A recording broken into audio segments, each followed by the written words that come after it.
Siamo qua con il capitano del Breganze, Mattia Cocco, una partita che alla fine penso che l'unica felice di tutta questa serata sia Giovinazzo, perché ha sbancato 3 punti con Sandrigo in casa e si avvicina pericolosamente. Adesso sarà un play-out abbastanza difficile perché Giovinazzo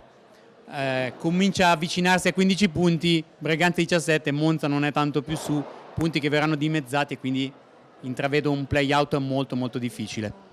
Ma sì, sapevamo che comunque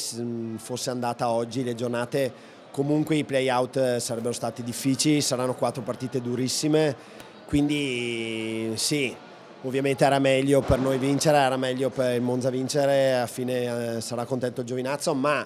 i play-out sono ancora tutti da giocare, quindi credo che tutte e tre, o almeno io parlo per Breganze, e noi voglio dire non abbiamo nessuna intenzione di mollare niente e l'obiettivo è quello ovviamente di salvarci.